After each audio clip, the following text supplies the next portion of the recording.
Okay, so today's topic is distributed database system. What happens in distributed database system? Database is distributed among different computers, or we can say that the data is divided into multiple computers. These computers are connected by a communication network. તમે ફિગરમાં જોઈ શકો છો એક communication નેટવર્કમાં એટલે કોઈ પણ communication device networking device through બધા જ કોમ્પ્યુટર છે એ કનેક્ટેડ હશે. Clear? Each machine can have data and application of its own. Client server architecture માં કેવું હતું કે client side છે એપ્લિકેશન પ્રોગ્રામ્સ છે એ સ્ટોર હતા અને સર્વર સાઇડ ડેટા અને DBMS સોફ્ટવેર હતા. But here in distributed database system, each computer having application and database or DBMS software. So each machine can act as a client as well as server. So each and every machine છે એ client અને server તરીકે act કરશે whenever the data is required. So say for example કે ભાઈ site 2 computer છે એને data જોઈએ છે site 5 computer પાસે. Clear? So site 2 act as a client and site 5 act as a server. So each and every computer of distributed database system act as a client as well as server. This is the fundamental of distributed database system. Clear? For distributing a database, we can get a better performance and greater efficiency as compared to other database system, as well as response time is also good. But the database is distributed, so recovery from a failure is more complex as compared to other system, or we can say that the design is complex whenever we create or establish a distributed database system. Clear? So this is distributed database system. Any doubt regarding this, student?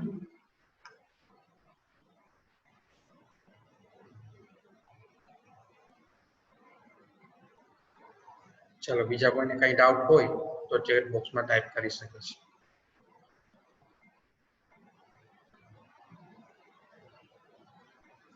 Okay, almost students type clear in chat box. So here the topic different types of database system is over, and also our second unit of DBMS is complete. Clear? This is the last question of your second unit. તો અહીંયા તમારું second unit છે એ complete થાય છે. Second unit માં આપણે જેટલી વસ્તુ જોઈ છે બરાબર, એમાં કોઈ પણ પ્રકારનો ડાઉટ હોય બરાબર, કોઈ પણ ક્વેશ્ચન છે એ તમને સેકન્ડ યુનિટનો નો સમજાણો હોય, હું તમને સેકન્ડ યુનિટ છે એમાં જે મોસ્ટ આઈએમપી ક્વેશ્ચન છે અથવા તો frequently ask question in exam એનું લિસ્ટ આપી દઈશ, એટલે કે ક્વેશ્ચન બેંક છે એ આપી દઈશ બરાબર. છતાં પણ કોઈ પણ પ્રકારનો ડાઉટ હોય બરાબર તો પૂછી શકો છો. સેકન્ડ યુનિટમાં આપણે સ્ટાર્ટ કર્યું હતું difference between schema and instance. Clear? Then after 3-level ANSYS for database architecture. Clear? 3-level ANSYS for database architecture. એના પછી આપણે મેપિંગ જોયું હતું, mapping between 3 level internal, conceptual and external schema. Then after આપણે data independency જોઈ હતી, એના બે type, physical data independency and logical data independency. Then after structure component of DBMS જોયું હતું, function and services of DBMS જોયું હતું. Then after various types of data models, and the last one is various type of database system. Clear? These are the topic covered in second unit. So આની અંદર કોઈ પણ પ્રકારનો કંઈ પણ doubt હોય તો ગમે ત્યારે પૂછી શકો છો. Clear? Okay, so here we just end the second unit, but now onwards from next lecture we just start with, or we can say that continue with our third unit. બરાબર, જે ત્રીજું યુનિટ આપણે continue કર્યું છે starting from basic introduction of SQL, then after component of SQL and the basic command to create a table, insert a data and to retrieve a data, select command is there. આપણે basic આ ત્રણ command છે main શીખાતા unit 3 ની અંદર. तो एक वखत फरी रिवाइज करी लईए। क्लियर? एक वखत हूँ क्रिएट कमांड है, इंसर्ट कमांड है अने सिलेक्ट कमांड है ए रिवाइज करावी दઉં છું। એટલે નેક્સ્ટ લેક્ચર થી આપણે એક કન્ટિન્યુ કરશું, જેટલું જોયું હતું એના પછીના કમાન્ડ થી સ્ટાર્ટ કરશું। So here I'm just going to share my screen.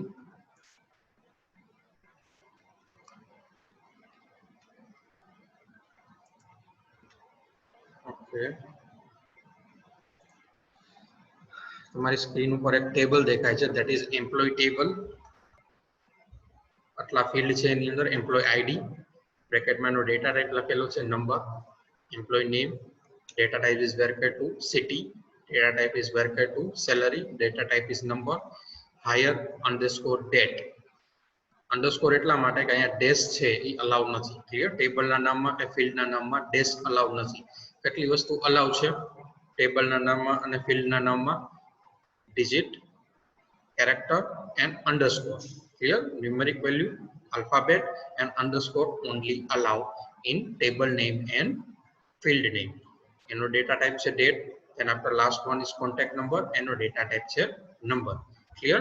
Table આપણે કઈ રીતે ક્રિએટ કરશું? Create table, table name, then bracket ચાલુ થશે, પછી first employee ID, પછી એનો data type, then second field એનો data type and a size, then after city, third field એનું data type અને size likewise. Clear? એ ક્રિએટ થઈ જાય પછી insert command through આપણે આ ડેટા છે એ ક્રિએટ કરશું। ઓકે, તો starting with create command. Create કમાન્ડની સિન્ટેક્સ હમણાં તમને કીધું એમ, ક્રિએટ ટેબલ, ટેબલ નેમ, પછી બ્રેકેટ ચાલુ થશે, first field name, data type size, પછી comma, second field name, data type size, પછી comma, likewise last field name, data type size and main bracket over, then after semicolon. Clear? તો આ table જે તમારી screen ઉપર દેખાય છે એ આપણે ક્રિએટ કરી by using create command. Okay, Oracle 10G છે, ઓલરેડી મેં ઓપન કરેલું જ છે। So we just start with create command, create table। create table છે એ રિઝર્વ કીવર્ડ છે પણ કેસ સેન્સિટિવ નથી। તમે કેપિટલમાં પણ ક્રિએટ ટેબલ લખી શકો અને સ્મોલમાં પણ લખી શકો। Clear? Just value inserting in a table is case sensitive. જે ટેબલની અંદર વેલ્યુ ઇન્સર્ટ કરો છો બાય યુઝિંગ ઇન્સર્ટ કમાન્ડ એ જ કેસ સેન્સિટિવ છે। બાકી જે રિઝર્વ કીવર્ડ છે, ક્વેરી, જે સ્ટેટમેન્ટ તમે ટાઈપ કરશો ઓરેકલ 10G માં અથવા કોઈ પણ SQL ના એડિટરમાં એ કેસ સેન્સિટિવ નથી। કેપિટલમાં આવશે અને સ્મોલમાં આવશે। ઓકે, ક્રિએટ ટેબલ, પછી ટેબલનું નામ ધેટ ઇઝ એમ્પ્લોય, પછી બ્રેકેટ હું ચાલુ કરું છું, first field name emp underscore id, then after એનો ડેટા ટાઈપ નંબર, સાઇઝ હું આપી દઉં છું 5, પછી કોમા કરું છું, second field emp underscore name, એનો ડેટા ટાઈપ આપું છું varchar2, સાઇઝ આપું છું 15, then after again comma, then after third field name city, એનો ડેટા ટાઈપ આપું છું varchar2, બ્રેકેટમાં સાઇઝ આપું છું 10, then after again comma and the next field name that is salary, data type આપું છું number અને અહીં આપું છું 9, then after comma next field hire date, that is hire underscore date, એનો data type આપું છું date, again comma and the last field is contact underscore number, એનો data type આપું છું number અને size આપું છું 10। all the field આ કવર બધા ફિલ્ડ આવી ગયા છે। then last માં હું બ્રેકેટ ઓવર કરીશ જે અહીંયા આપણે સ્ટાર્ટિંગ માં ચાલુ કર્યું તો ઈ, then after semicolon। Clear? now I just press the enter, જોઈએ કે આપણે ટેબલ ક્રિએટ થાય છે કે નહીં। જો કાંઈ એરર હશે તો એરર ડિસ્પ્લે કરશે with error number, otherwise table created એવું આઉટપુટ આવશે। okay, table is created, ready, our table is created। so what is the query? create table, then after table name, then after bracket is start, then first field data type size, comma, second field, data type, size, again comma, likewise all the field, data type and size. Last માં bracket છે અહીંયા ચાલુ કર્યું છે over કરશું main bracket and the semicolon and your table will be created. આ table નું structure મારે જોવું હોય તો કઈ ક્વેરી આપણે યુઝ કરતા હતા? મારા ટેબલ ના ફિલ્ડ છે જોવા છે, એનો ડેટા ટાઈપ શું છે, સાઇઝ શું છે જોવી છે, એના માટે કયો કમાન્ડ હતો? કોઈને યાદ છે? Type in a chat box जो याद हो तो okay Dhaval Joshi describe okay good so આપણે પહેલા ડિસ્ક્રાઇબ કરી લઈએ ડિસ્ક્રાઇબ પછી હું શું લખીશ ટેબલ નું નામ okay our table is there employee id name city salary hire date contact number then after number એનો ડેટા ટાઈપ છે અહીંયા અને બ્રેકેટ માં size here is null bracket आ नल नो શું मीनिंग રહેશે કોલમ જો કોઈ કોલમ આપણે નલ ડિફાઇન કરેલી હોય બરાબર આ ક્યારે આવશે જ્યારે આપણે કોઈ કન્સ્ટ્રેન્ટ ડિફાઇન કરેલા હશે બરાબર ત્યારે આ વસ્તુ જોશું નાઉ આની અંદર એક રેકોર્ડ છે એ ઇન્સર્ટ કરી લઈ સપોઝ ફર્સ્ટ રેકોર્ડ છે આપણો કયો છે એમ્પ્લોયી આઈડી 101 વાળો Shyam Verma city Rajkot salary 15000 hire date 3rd March 2012 and this is contact number so by using insert command આ રેકોર્ડ આપણે ઇન્સર્ટ કરી લઈએ શું ઇન્સર્ટ કમાન્ડ ની સિન્ટેક્સ હતી insert into table name clear જોતા જાજો અહીંયા insert પછી into પછી ટેબલ નું નામ એટલે કે હું લખીશ employee then after insert into employee bracket ચાલુ કરીને બધાય ફિલ્ડ જે ફિલ્ડ મેં ટેબલ માં ક્રિએટ કરેલા છે એ જ રીતે એ જ સિક્વન્સ માં હું અહીં આપું છું સિક્વન્સ ચેન્જ કરશો તો એ પ્રમાણે વેલ્યુ ઇન્સર્ટ કરવી પડશે સો emp id પછી emp_name આપું છું સિટી આપું છું કોમા કરી અને સેલેરી આપું છું સ્પેલિંગ મિસ્ટેક ન હોવું જોઈએ અધરવાઇઝ શું આવશે એરર પછી hire_date આપું છું તેના પર કોમા કરી contact_number ક્લિયર આટલી વસ્તુ આપ્યા પછી શું આવશે વેલ્યુઝ કીવર્ડ આવશે અને બ્રેકેટ માં વેલ્યુ આવશે ક્લિયર બ્રેકેટ માં વેલ્યુ ઇન્સર્ટ કરતી વખતે જો નંબર ડેટા ટાઈપ હોય બરાબર ફર્સ્ટ છે emp_id તો એ 101 હું ટાઈપ કરું છું પછી emp_name છે એનો ડેટા ટાઈપ varchar2 છે varchar2 હોય તો વેલ્યુ કેમાં આવશે સિંગલ કોટ માં ક્લિયર શું વેલ્યુ હતી શ્યામ વર્મા અહીંયા આપણે સાઇઝ 15 આપેલું છે varchar2 એટલે એટલા જ કેરેક્ટર જો વધારે કેરેક્ટર એન્ટર કરશો તો એરર આવશે થર્ડ વન છે સિટી સિટીમાં શું હતું રાજકોટ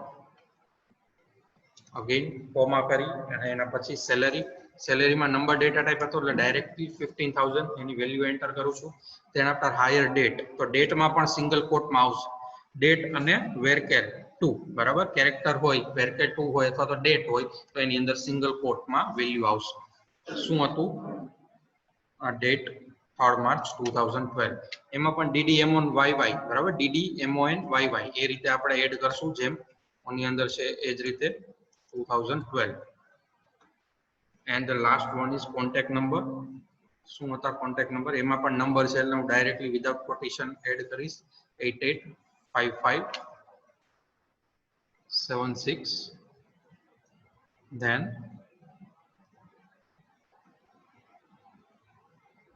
766 8855 766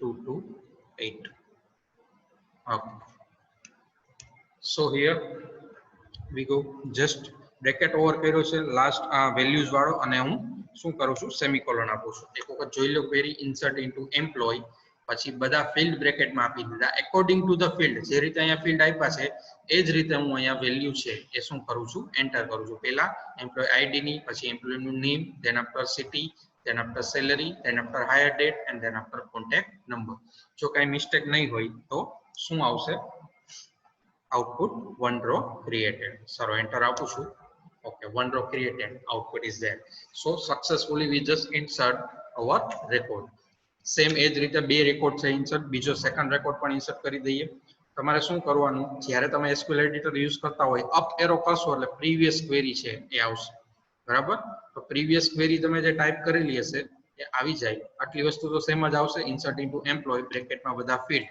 બરાબર એના પછી શું આવશે વેલ્યુઝ તેના પર વેલ્યુ આપવાની રહેશે. અહીંયા વેલ્યુ હું ચેન્જ કરતો જાઉં છું. 102 સેકન્ડ રેકોર્ડમાં નેમ છે રામદાસ ગુપ્તા. હું અહીંયા ખાલી એડિટ કરતો જાઉં છું ક્વેરીની અંદર. રામદાસ ગુપ્તા. સિટી એનું શું હતું? જામનગર. અહીંયા રાજકોટની જગ્યાએ હું એડ કરું છું જામનગર. સેલરી 22,000 એ પણ હું એડિટ કરું છું. Higher date 12 August 2010. 12 ઓગસ્ટ. મંથના ખાલી 3 જ લેટર આવશે 2010. And the contact number randomly પણ લઈ શકો, પણ અહીં આપણે ટેબલ બનાવેલું જ છે તો એ પ્રમાણે ડેટા લેશું. 98765 then after 67747 67747. clear? This is our second record. enter આપું છું. not a valid month. month માં MAUG. okay, month માં mistake છે. AUG જ આવશે, એમ આગળ નહીં આવે. value larger than specified precision allow for this column. હજી એક એરર છે. કઈ જગ્યાએ એરર છે આપણે જોઈ લઈએ. ઓકે, લાસ્ટમાં મોબાઈલ નંબરમાં વેલ્યુ છે વધારે છે. જો આ રીતની એરર આવશે તો તમને ખ્યાલ આવશે. શું હતો મોબાઈલ નંબર? ઓકે, 8 વધારાનું આવી ગયું છે. 9876567774. 10 આંકડા આપણે આપેલા છે, જો 11 ડિજિટ હશે તો એરર આવશે. ક્લિયર? સો આ રીતની એરર આવે તો એના માટે પણ તમારે પ્રિપેર રહેવાનું છે. Now one row is created. Clear? So આપણે બે રો છે એ ઇન્સર્ટ કરી by using insert into employee, એટલે કે insert into table name syntax. હવે મારે એક્સેસ કરવું છે તો કયા કમાન્ડ થી એક્સેસ થશે? આ બે રો મેં ઇન્સર્ટ કરેલી છે એ મારે જોવી છે, રિટ્રાઈવ કરવી છે, તો કયા કમાન્ડ થી થશે? Type in a chat box student which command used to access the data to retrieve the data of table. કયા કમાન્ડ નો યુઝ કરીશ? મારે બધી કોલમ અને બધી રો એક્સેસ કરવી છે. so which command is used? કયો કમાન્ડ યુઝ થશે ડેટા એક્સેસ કરવા માટે? Type in a chat box student.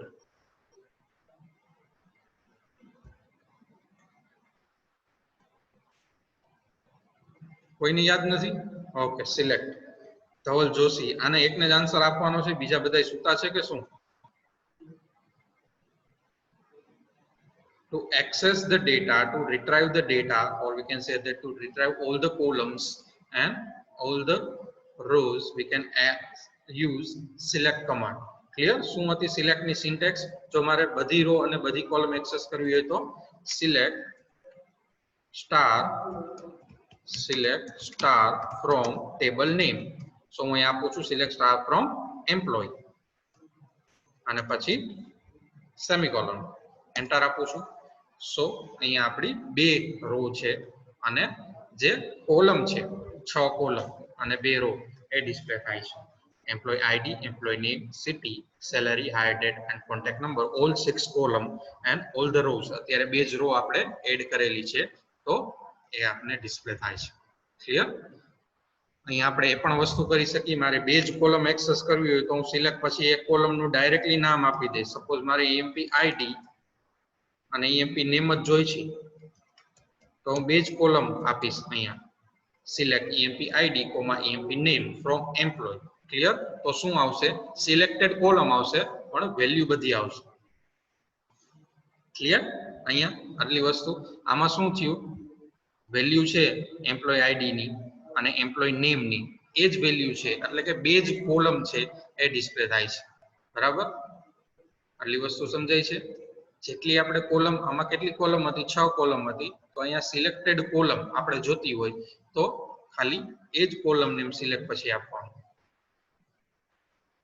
કોઈ પણ ડેટા છે, સપોઝ મારે રાજકોટ સિટીના જ ડેટા સિલેક્ટ કરાવવા હોય તો હું શું કરીશ? સિલેક્ટ સ્ટાર ફ્રોમ એમ્પ્લોય વેર, પછી કન્ડિશન મૂકીશ હું, ફિલ્ડ નું નામ, એટલે કે કયું ફિલ્ડ મારે ચેક કરાવવું છે કન્ડિશનમાં? City. So wear city is equal to Rajkot. જો મારે રાજકોટ સિટી નો ડેટા જોતો હોય તો હું શું લખીશ? Select star from employee where city is equal to Rajkot.